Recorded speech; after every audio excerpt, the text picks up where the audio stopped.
Friends, ఇప్పుడే అందిన వార్త ఆధార్ కార్డు ఉన్న వారికి కేంద్ర ప్రభుత్వ గుడ్ న్యూస్ అంటూ లేటెస్ట్ అప్డేట్ అయితే రావడం జరిగిందండి. సో వివరాలు ఏంటంటే కూడా వీడియో తెలుస్తుంది. వీడియో చివరి వరకు చూడండి, అర్థమవుతుంది. మరోసారి ఛానల్ వస్తే తప్పకుండా సబ్స్క్రైబ్ చేసుకుని చూస్తున్నారు కానీ లైక్ చేయడం మర్చిపోతాం. చిన్న అప్డేట్ అన్నమాట. ప్రస్తుతం ఎలాంటి ఆర్థిక లావాదేవీలు నిర్వహించాలన్నా పాన్ కార్డు కావాల్సింది. ఎందుకంటే ఆధార్ కార్డు అనేది చాలా ఇంపార్టెంట్, పాన్ కార్డు కూడా చాలా ఇంపార్టెంట్. కాబట్టి బ్యాంకులో 50,000కు మించి డబ్బు కనుక జమ చేస్తున్నా పాన్ కార్డు అనేది అడుగుతారనమాట. అలాంటి పాన్ కార్డు కీలకంగా చెప్పాలి.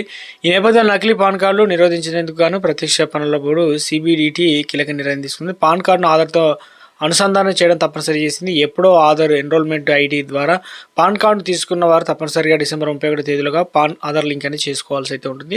నిర్ణీత గడువులోగా ఈ రెండింటిని లింక్ చేయకపోతే జనవరి 1 నుంచి 2026 నుంచి పాన్ కార్డులు అయితే రద్దవుతాయి. దీంతో చాలా మంది ఆర్థిక ఇబ్బందులు ఎదుర్కోవాల్సి అయితే వస్తుంది. దాదాపు ఆదాయ పన్ను రిటర్న్స్ ఫైల్ చేయడం కుదరదు. కాబట్టి మీకు రావాల్సిన ట్యాక్స్ రీఫండ్లు నిలిచిపోతాయి. ఇక తప్పనిసరిగా ఆధార్ కార్డు సంబంధించి ఉన్నవారు ఈ యొక్క పని అయితే చేసుకోవాల్సి అయితే ఉంటుందన్నమాట. మరో అప్డేట్ చూసుకున్నట్లయితే ఆధార్ కార్డు సంబంధించి లింక్ ఉందన్నమాట. ఇక సామాన్యులకు నైపుణ్యం లేని శారీరక శ్రమ చేసే వారికి, ముఖ్యంగా గ్రామీణ ప్రాంతాల్లో ఉన్న కూలీలకు కేంద్ర ప్రభుత్వం శుభార్త చెప్పింది. ఎందుకంటే మహాత్మా గాంధీ లేదంటే కరువు అంటాం, ఉపాధి హామీ పథకం కూడా అంటారు కదా. సో పేరును మార్చడమే కాకుండా ఉపాధి హామీ కూలీలకు కేంద్ర ప్రభుత్వం పండుగలాంటి వార్త చెప్పింది అనమాట.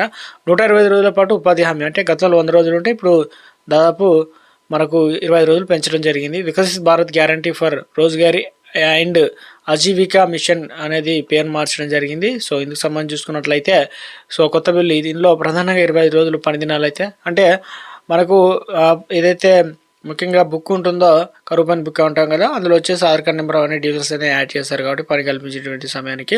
సో ఇక చెప్తున్నారు ఏంటంటే 20 రోజుల పని పెంచడం వాతావరణ ప్రతికూల పరిస్థితులు అయితే ఉన్నాయి. ఇక ఇందుకు సంబంధించి చూసుకున్న ప్రస్తుతం కూలి ఉపాధి కూలీకి అయితే ఇస్తున్నారు, రోజుకు 307 రూపాయల చొప్పున అయితే చెల్లిస్తున్నారని చెప్తున్నారు. ఇక ఇందుకు సంబంధించి ఉపాధి హామీ పనులతో గ్రామీణ అభివృద్ధికి సంబంధించి మెరుగవుతుందని చెప్పేసి ఎలాంటి పనులు చేస్తారో తాగునీరు వనరులు మెరుగుపరచడం, అదేవిధంగా రోడ్లు, నీటి మౌలిక సదుపాయాలు ఇలాంటివి అయితే అభివృద్ధి చేస్తారు. సో ఇక తెలంగాణలో ఉమ్మడి వరంగల్ జిల్లాకు సంబంధించి 64.65 కోట్లు అయితే లబ్ధి చెందారనమాట.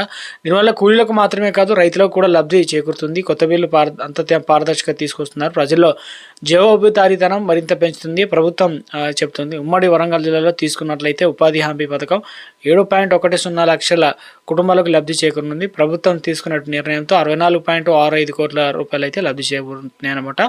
దేశవ్యాప్తంగా వారికే పండుగ. ఇక ఒక్క ఉమ్మడి వరంగల్ జిల్లాలో పరిస్థితి ఇలా ఉంటే తెలుగు రాష్ట్రాల్లో దేశవ్యాప్తంగా ఎంత మేర తాజా మార్పు చేసిందని ఉపాధి హామీ పథకంలో లబ్ధి చేకూరుతుందన్నమాట అనేది అర్థం చేసుకోవచ్చు. ఈ కొత్త బిల్లు సామాన్యులకు భరోసా కల్పిస్తుందని, మరింత పారదర్శకత తీసుకొస్తుందని, జవాబుదారీతనం పెంచుతుందని చెప్తున్నారన్నమాట. సో ఒక గుడ్ను చెప్పే ప్రయత్నం కూడా చేయడం జరిగిందనమాట.